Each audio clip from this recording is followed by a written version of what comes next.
Graça e paz. Eu sou o pastor Sandro Luiz Chiarato, da Igreja Evangélica Cristã Presbiteriana de Vila Policé, em São Bernardo do Campo. Uma alegria muito grande ter você por aqui. Desejo que Deus te abençoe muito através da ministração dessa palavra. Tema da mensagem de hoje: uma chamada para se inspirar, uma tenda para morar, um altar para adorar e promessas para viver. Texto da mensagem de hoje, Gênesis, capítulo 12. Aqui a Bíblia vai falar sobre 7 promessas que Deus fez a Abraão e eu quero aqui destacá-las individualmente. Primeira promessa: far-te-ei uma grande nação. Segunda promessa: abençoar-te-ei. Terceira promessa: engrandecerei o teu nome. Quarta promessa: e tu serás uma bênção. Quinta promessa: abençoarei os que te abençoarem. Sexta promessa: e amaldiçoarei os que te amaldiçoarem. Sétima promessa: e em ti serão benditas todas as famílias da terra. Essas promessas de Deus direcionadas a Abraão enfatizavam as ideias de frutificação e domínio que o patriarca e sua descendência experimentariam, e isso fica evidente em cada promessa. Na mensagem anterior falei sobre a quarta promessa e nesse momento eu quero então falar a respeito da quinta e da sexta promessa. Em primeiro lugar, quero falar sobre a quinta promessa. Qual é a quinta promessa?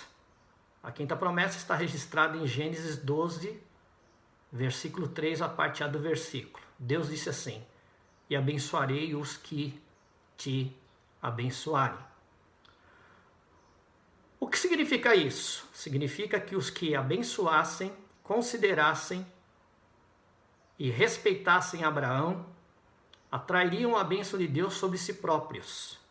Fica claro nesse versículo que Deus usaria Abraão como um tipo de portador de bênçãos na vida de outras pessoas, gerando uma sucessão de bênçãos na vida dos que o abençoassem, gerando uma sucessão de bênçãos que se repetiriam, que se multiplicariam sobre aqueles que abençoassem a Abraão. Em segundo lugar, quero falar sobre a sexta promessa. Qual é a sexta promessa? A sexta promessa está registrada em Gênesis 12, versículo 3, a parte B do versículo. Deus disse: amaldiçoarei os que te amaldiçoarem. O que significa isso?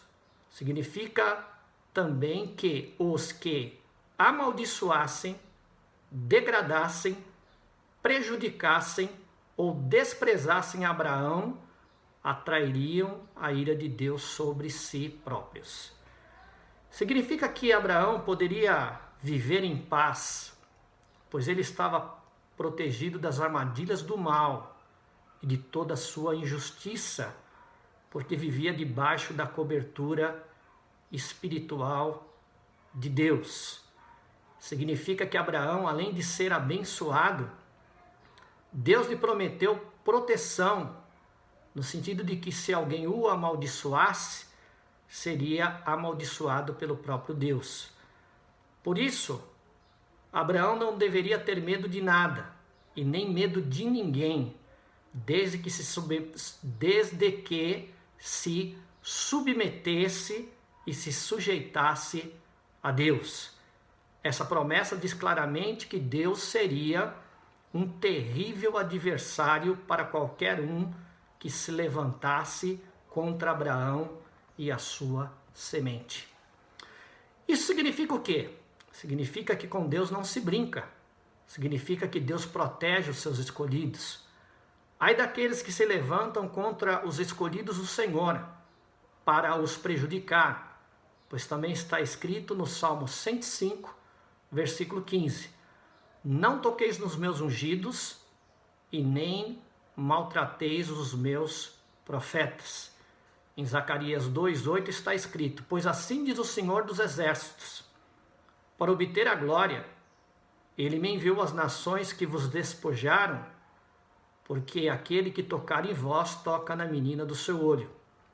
Numa outra tradução, Zacarias 2, versículo 8, está registrado assim: pelo seu poder, o Senhor Todo-Poderoso me mandou entregar a seguinte mensagem às nações que tinham levado embora toda a riqueza do seu povo: quem toca no meu povo, toca na menina dos meus olhos.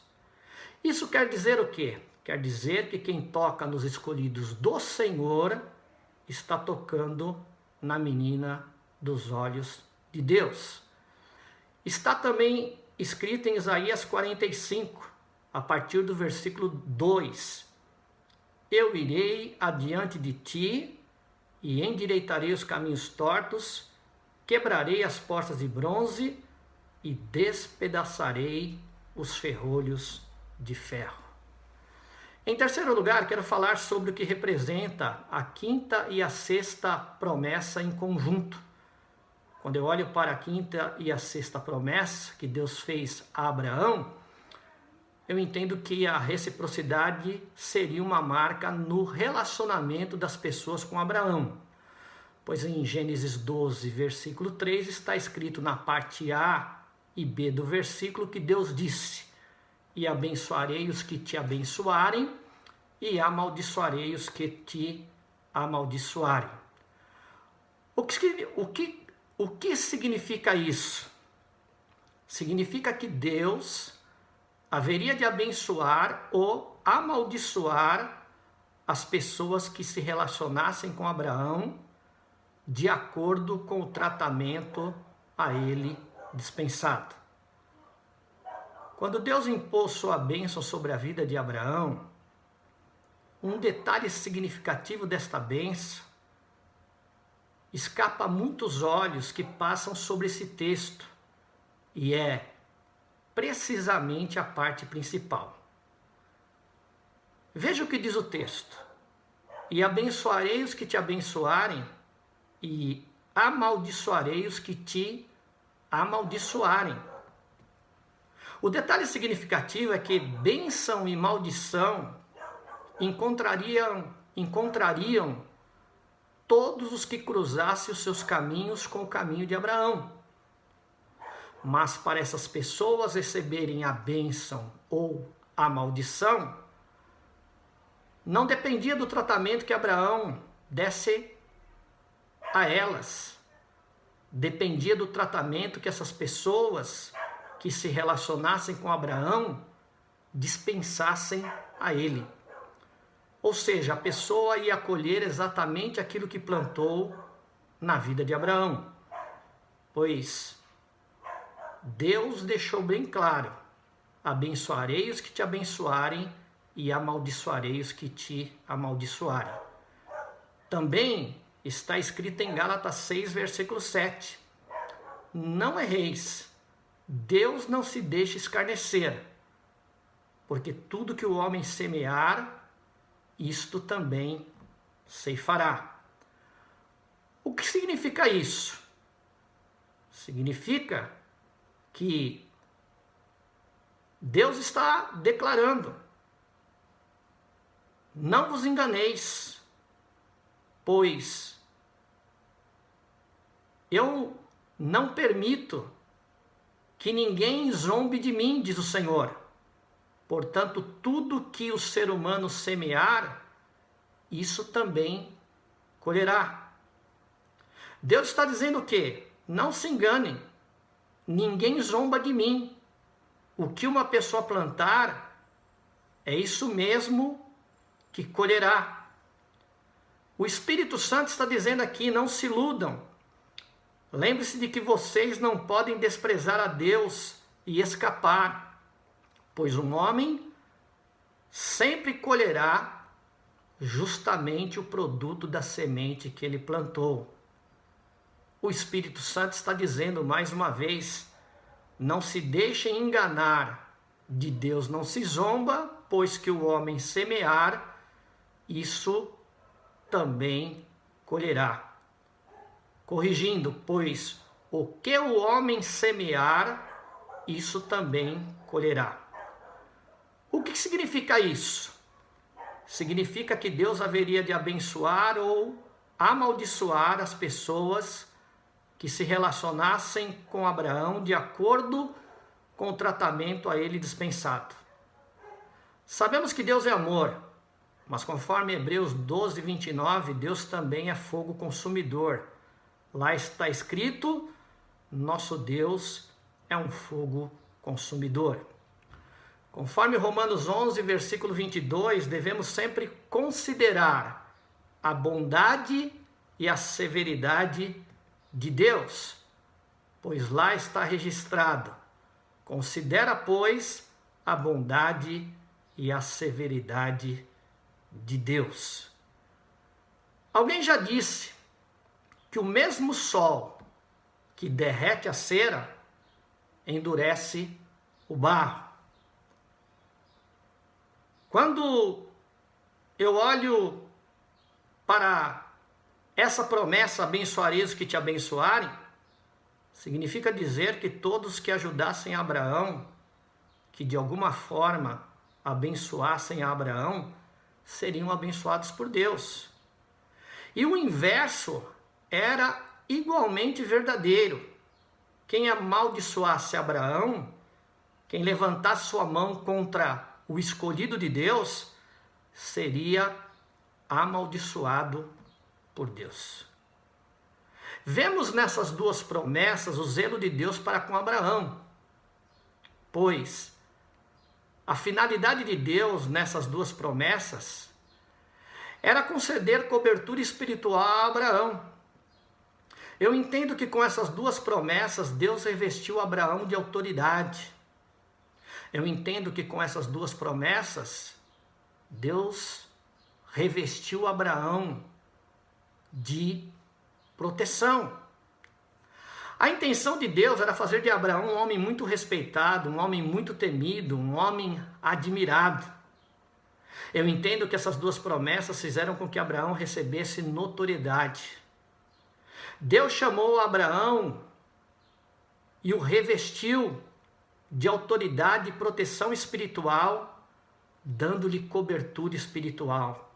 A finalidade de Deus nessas duas promessas era fazer com que Abraão tivesse sucesso na sua jornada, era fazer com que Abraão tivesse sucesso na sua caminhada. Olhando para isso, eu percebo que Abraão, o homem cujo lar era infértil, seria pai de um povo incontável. Além disso, ou por causa disso, ele seria abençoado, e seu nome seria engrandecido, e ele seria fonte de bênçãos para quem o abençoasse. E seria temido e respeitado pelos seus inimigos, seria temido e respeitado pelos seus adversários.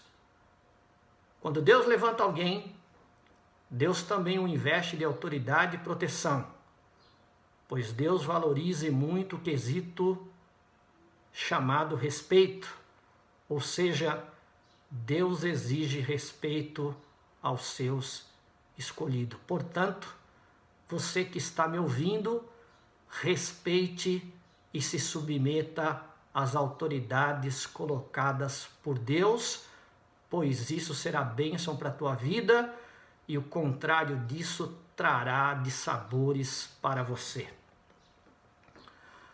Quando eu olho para a quinta e sexta promessa que Deus fez a Abraão, eu entendo que Deus cuidava tanto de Abraão que desejava abençoar até mesmo os que o abençoassem. Deus cuidava tanto de Abraão que iria dar total proteção a ele.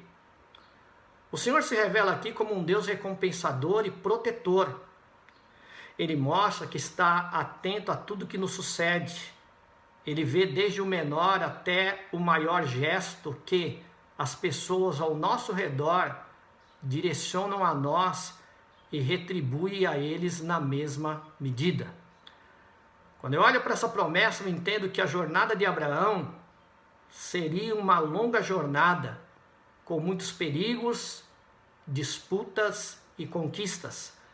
Porém, nessa longa jornada, em todo o percurso, Abraão deveria desenvolver um relacionamento muito próximo de Deus, e assim estaria debaixo da cobertura espiritual de Deus e teria muito sucesso. Muitas vezes a mais longa jornada é a oportunidade que temos de conhecer melhor o nosso Deus, ou é uma ocasião especial para Ele se manifestar a nós. Creia que nem todo deserto é árido, nem toda tempestade destrói e nem toda ventania desabriga. Toda situação que a priori se apresenta com uma face carrancuda, ou seja, se apresenta de uma forma que nos atemoriza, ela não vai ser determinante contra a nossa vida. Toda situação que a priori se apresenta com uma face carrancuda diante de você e muitas vezes te atemoriza, ela não é motivo de você se curvar, de você retroceder, de você sucumbir ou se sentir derrotado. Pois se você enfrentar essa situação debaixo da cobertura de Deus, no fim de tudo essa situação nos levará ao sorriso de Deus. Pois Deus transforma o maior mal no maior bem. Algumas vezes é necessário passar por percalços para viver lá na frente os tempos de paz de forma plena e na perfeita comunhão com Deus. O sofrimento precisa ser o nosso pedagogo e não o nosso coveiro. Muitas pessoas se desesperam diante das lutas. Há sofrimentos físicos, mentais, emocionais, espirituais. Há dores na alma, que doem mais do que ter a carne fustigada por uma enfermidade. O sofrimento deve nos ensinar, em vez de nos destruir. Ele deve nos tomar pela mão e nos ensinar a viver com mais sensibilidade e sabedoria, em vez de nos enclausurar na cova existencial da morte. Nesse mundo passamos por aflição, e importa que entremos no reino de Deus por meio de muitas tribulações, pois Paulo e Barnabé, nos momentos mais difíceis, fortaleciam e renovavam a alma, o ânimo, a fé dos seus discípulos, dizendo que por muitas tribulações nos importa entrar no reino de Deus. Quando eu olho para Paulo e Barnabé, em Atos 14, 22, eu vejo que eles fortaleciam e renovavam a alma dos discípulos. Eles fortaleciam e renovavam o ânimo dos discípulos, encorajando-os a perseverarem na fé e ensinando que por muitas tribulações nos importa entrar no reino de Deus. Quero dizer nesse momento que a fé conduz à obediência. O Novo Testamento afirma que pela fé Abraão obedeceu às promessas: te mostrarei, de ti farei uma grande nação e te abençoarei. Foram promessas de Deus a Abraão e Abraão creu.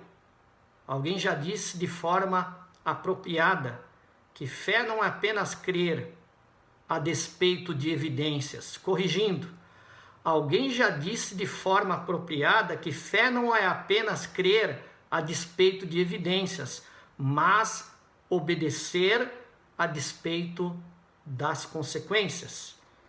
A prova da fé é a obediência. A verdadeira fé sempre produz obras. A fé verdadeira não nos torna místicos, mas práticos. Corrigindo, a fé verdadeira não nos torna místicos, mas práticos. Leva-nos não à subjetividade, mas à ação.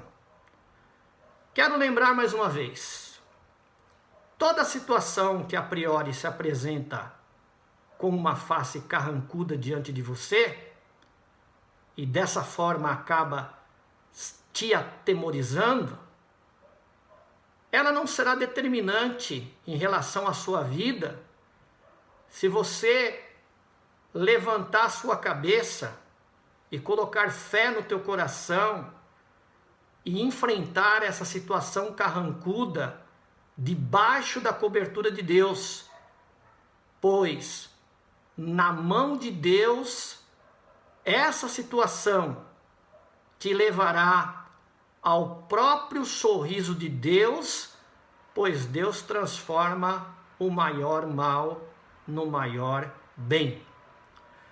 Por isso, ouça nesse momento o chamado de Deus para a sua vida. E se levante como homem de Deus, se levante como mulher de Deus e tome posse dessa palavra, tome posse dessa chamada e que você possa se deixar inspirar por essa chamada de Deus e que você levante um altar para adorar a Deus e que você pegue essas promessas de Deus para a sua vida e faça delas um motivo para você viver e fazer uma grande história em nome de Jesus. Na próxima mensagem, eu falarei sobre as demais observações que encontrei na chamada de Abraão. Desejo para você nesse dia, fique bem, fique com Deus, que Deus te abençoe em nome de Jesus, pois eu estou aqui em nome de Jesus só para abençoar você e fazer com que você, através da palavra de Deus, seja feliz em nome de Jesus. Amém e amém.